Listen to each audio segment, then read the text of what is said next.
Class 12 UP board के प्यारे विद्यार्थियों, स्वागत है आप सभी का शिवम लेक्चरर में। नागरिक शास्त्र का पेपर है जो यूपी बोर्ड एग्जाम 2026 के लिए सबसे ज़्यादा महत्वपूर्ण है। मेरे प्यारे बच्चों, पूरा पेपर एकदम अच्छे से हल करके आपको बताने वाले हैं। सेम ऐसा ही पेपर आपके बोर्ड एग्जाम 2026 में पूछा जाएगा। समय 3 घंटे 15 मिनट का होता है और पूर्णांक होता है 100 का। यहाँ पर थोड़ा सा निर्देश देख लेते हैं कि निर्देश में क्या है। प्रारंभ के 15 मिनट परीक्षार्थियों को प्रश्न पत्र पढ़ने के लिए निर्धारित है। सभी प्रश्न अनिवार्य हैं। प्रत्येक प्रश्न के लिए निर्धारित अंक उसके सामने दिए गए हैं कि कौन सा प्रश्न कितने अंक का है। प्रश्न संख्या 1 से 10 तक बहुविकल्पीय प्रश्न है और प्रश्न संख्या 11 से 20 तक अति लघु उत्तरीय प्रश्न है जिनका प्रत्येक उत्तर लगभग 10 शब्दों में देना है। और प्रश्न संख्या 21 से 26 तक लघु उत्तरीय प्रश्न फर्स्ट है जिनका प्रत्येक उत्तर लगभग 50 शब्दों में देना है। प्रश्न संख्या 27 से 30 तक लघु उत्तरीय प्रश्न सेकंड है जिनका प्रत्येक उत्तर लगभग 100 से 125 शब्दों में देना है। और प्रश्न संख्या 31 से 32 दीर्घ उत्तरीय प्रश्न है जिनका उत्तर 250 शब्दों में देना है। तो सभी लोग वीडियो को लाइक करेंगे, चैनल पर नए होंगे चैनल को सब्सक्राइब करेंगे, शेयर करेंगे।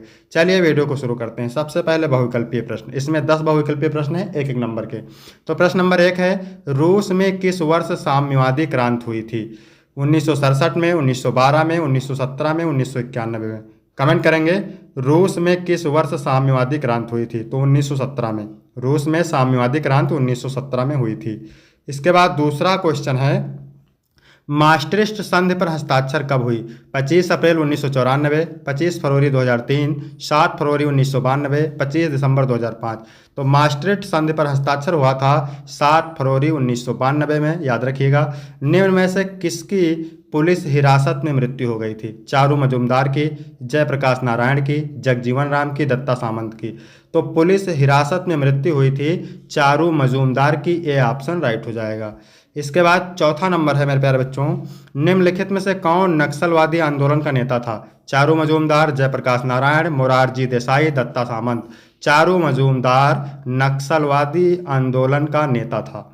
पांचवा है, गोवा, दमन और दीव पुर्तगाल से कब स्वतंत्र हुए? 1961, 1962, 1963, 1965। 1961, ठीक है। गोवा, दमन और दीव पुर्तगाल से स्वतंत्र हुए थे 1961 में। इसके बाद 6 नंबर है मेरे प्यारे बच्चों, 1984 में ऑपरेशन ब्लू स्टार किस राज्य में चलाया गया था? तो ये ऑपरेशन ब्लू स्टार चलाया गया था पंजाब राज्य में। कब चलाया गया था? 1984 में, इसको ध्यान रखिएगा। इसके बाद है 7वां नंबर, ताशकंद समझौता किसके बीच हुआ था? भारत पाकिस्तान, भारत नेपाल, भारत श्रीलंका, भारत भूटान। ताशकंद समझौता हुआ था Bharat Pakistan, A option right हो जाएगा। इसके बाद 8 नंबर प्रश्न है मेरे प्यारे बच्चों, अवामी लीग का संबंध किस देश से है? अवामी लीग का संबंध किस देश से है? पाकिस्तान से है, नेपाल से है, बांग्लादेश से, भारत से है। तो ये बांग्लादेश से है, बी ऑप्शन राइट हो जाएगा। 9 नंबर है, निम्नलिखित में से कौन से नेता सीमांत गांधी के नाम से प्रसिद्ध थे? मोहम्मद अली जिन्ना, मोहम्मद इकबाल, खान अब्दुल गफ्फार खान, ये सभी। खान अब्दुल गफ्फार खान नेता सीमांत गांधी के नाम से प्रसिद्ध थे।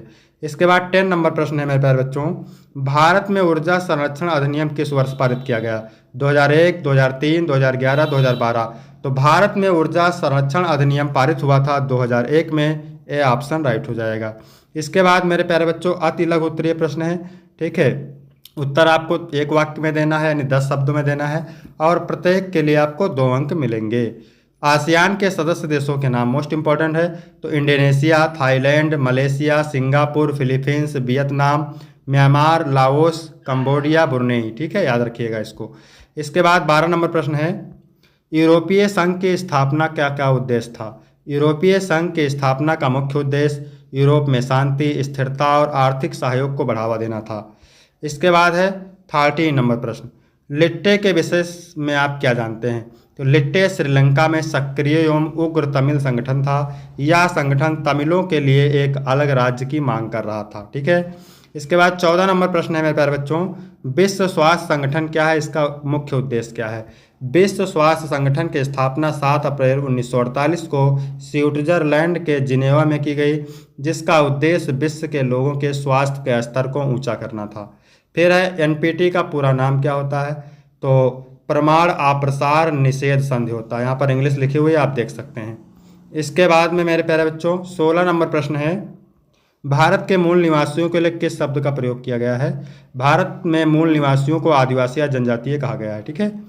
संयुक्त राष्ट्र के किन्हीं 2 एजेंसियों का नाम उल्लेख कीजिए। विश्व स्वास्थ्य संगठन और विश्व व्यापार संगठन, याद रखिएगा। इसके बाद 18 नंबर है, भारत में वैश्वीकरण की शुरुआत कब हुई थी? भारत में वैश्वीकरण की शुरुआत 1991 में नई आर्थिक नीति अपनाने से हुई थी। रजवाड़े के शासकों को भारतीय संघ में शामिल होने के लिए मनाने समझाने में ऐतिहासिक भूमिका निभाने वाले नेता का नाम सरदार वल्लभ भाई पटेल था, याद रखिएगा। इसके बाद है 20 नंबर प्रश्न, क्या कह रहा है? वर्ल्ड सोशल फोरम की पहली बैठक कब और कहाँ हुई? तो वर्ल्ड सोशल फोरम की पहली बैठक 2011 में हुई और ब्राज़ील में हुई। अब यहाँ पर है लघु उत्तरीय प्रश्न। फर्स्ट उत्तर आपको 50 शब्दों में देना है, प्रत्येक उत्तर के लिए आपको 5 नंबर मिलेंगे। तो 21 नंबर प्रश्न है, 1974 की रेल हड़ताल पर संक्षिप्त टिप्पणी लिखिए।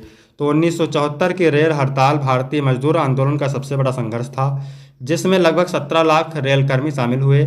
मजदूरी वृद्धि, काम के बेहतर हालात और सामाजिक सुरक्षा की मांग को लेकर यह हड़ताल हुई। 8 मई से 27 मई तक चली इस हड़ताल का नेतृत्व जॉर्ज फर्नांडिस ने किया। सरकार ने इसे सख्ती से दबाया।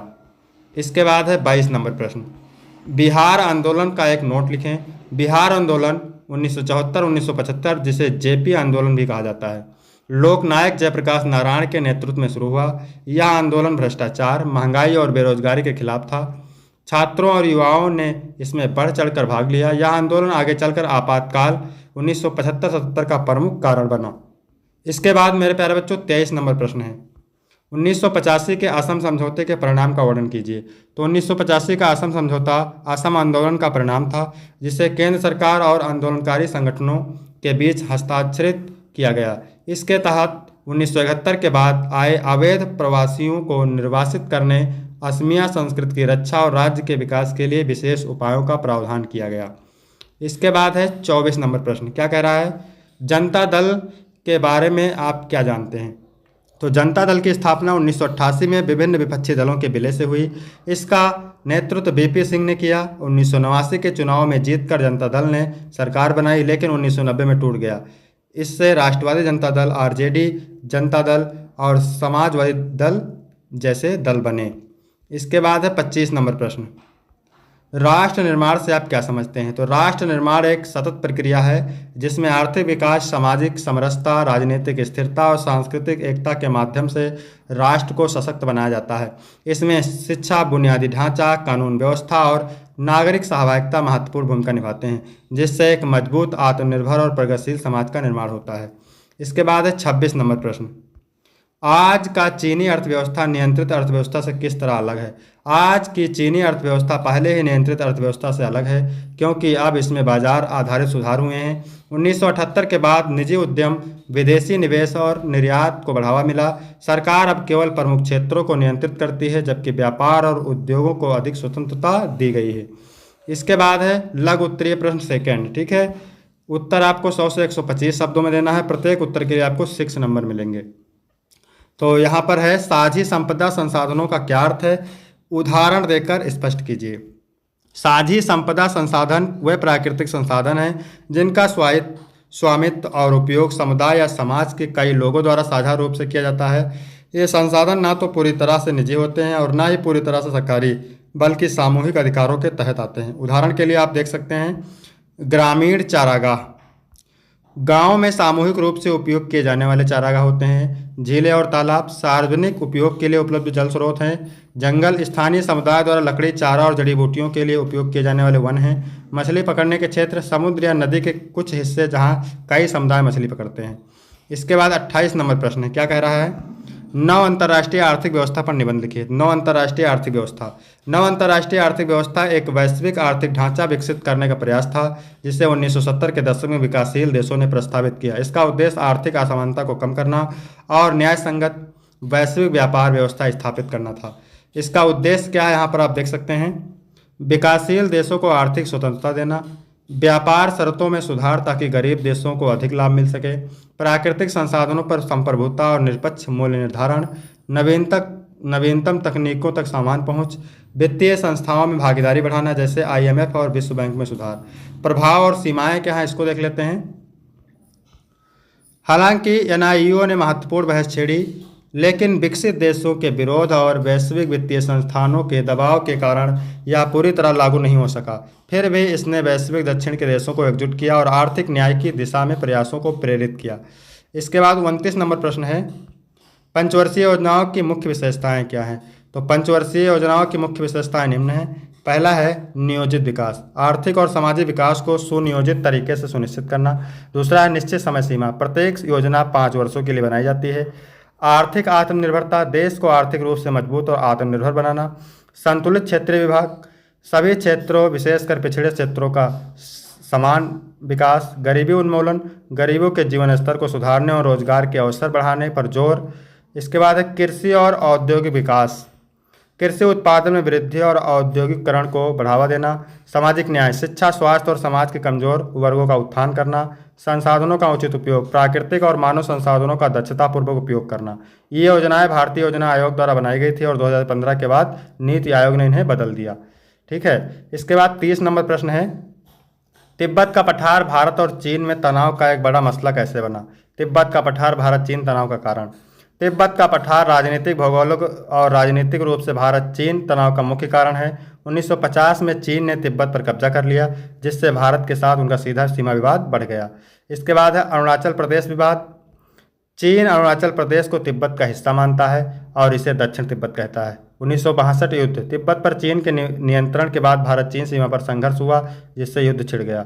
दलाई लामा का शरण लेना, 1959 में दलाई लामा के भारत आने से चीन असंतुष्ट हुआ। इसके बाद सैन्य तनाव, क्या है सैन्य तनाव?